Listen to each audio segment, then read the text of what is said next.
ಮುಖ್ಯಮಂತ್ರಿಗಳು usually shake hand ಮಾಡೋದಿದೆಯಲ್ಲ ಬಹಳ ಕಡಿಮೆ ಅವ್ರಿಗೆ ಗೊತ್ತಿದ್ದವರಿಗೆ, ಎಲ್ಲರಿಗೂ ಗೊತ್ತದು.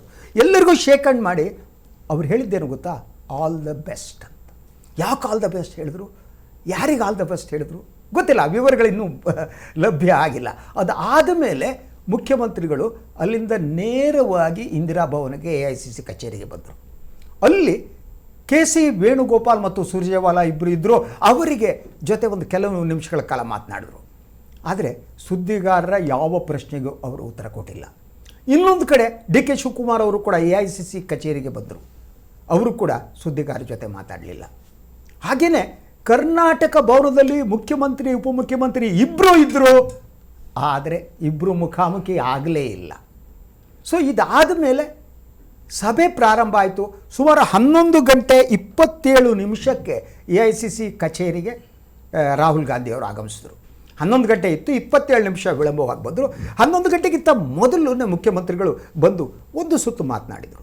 ಅದಾದ ಮೇಲೆ ಬೇರೆ ಬೇರೆ ರೀತಿಯ ಸುದ್ದಿಗಳು ಬರ್ತಾ ಇದ್ವು. ಅದೇನು ಅಂತಂದರೆ, ಸೊ ವರಿಷ್ಠರು ಏನಿದ್ದಾರೆ ಮೊದಲು ಸಿದ್ದರಾಮಯ್ಯನವರ ಜೊತೆ ಮಾತನಾಡ್ತಾರೆ, ಅದಾದಮೇಲೆ DK ಅವ್ರ ಜೊತೆ ಮಾತನಾಡ್ತಾರೆ ಅನ್ನುವ ಮಾಹಿತಿ ಕೂಡ ಇತ್ತು.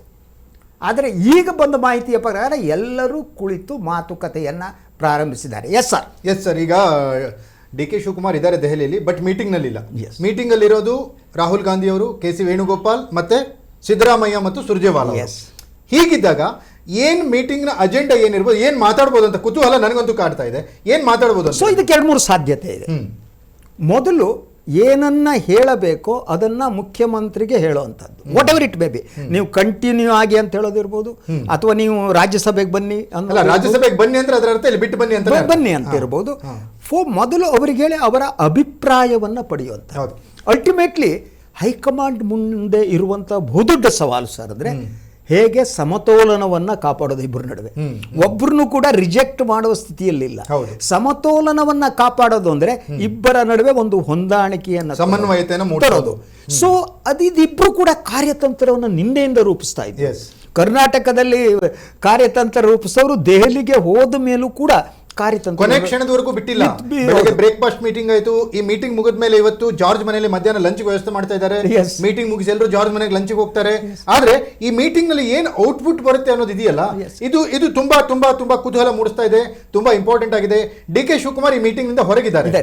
ಓಕೆ, ಸಿದ್ದರಾಮಯ್ಯನವರ ಇರಾದೆ ಏನಿದೆ, ಸಿದ್ದರಾಮಯ್ಯನವರ ಮನಸ್ಸಿನಲ್ಲಿ ಏನಿದೆ ಅನ್ನೋದನ್ನ ತಿಳಿದುಕೊಂಡು ನೆಕ್ಸ್ಟ್ DK ಜೊತೆ ಮೀಟಿಂಗ್ ಅದು ದೆಹಲಿಯ ಮಾಹಿತಿಯ ಪ್ರಕಾರ DK ಅವರ ಜೊತೆ ನಂತರ ಸಭೆ ನಡೆಯುತ್ತೆ. ಈ ನಡುವೆ ಸಿದ್ದರಾಮಯ್ಯನವರ ಕ್ಯಾಂಪ್ ಏನಿದೆಯಲ್ಲ, ಆ ಕ್ಯಾಂಪ್ನಲ್ಲಿರುವಂತಹ ಸನ್ಮಾನ್ಯ ಡಾಕ್ಟರ್ ಪರಮೇಶ್ವರ್ ಅವರ ಹೆಸರನ್ನ ಪ್ರಸ್ತಾಪ ಮಾಡ್ತಾರೆ ಅಥವಾ ಶಿಫಾರಸ್ ಮಾಡ್ತಾರೆ ಮುಖ್ಯಮಂತ್ರಿ ಸ್ಥಾನಕ್ಕೆ ಅನ್ನುವ ಮಾತಿದೆ.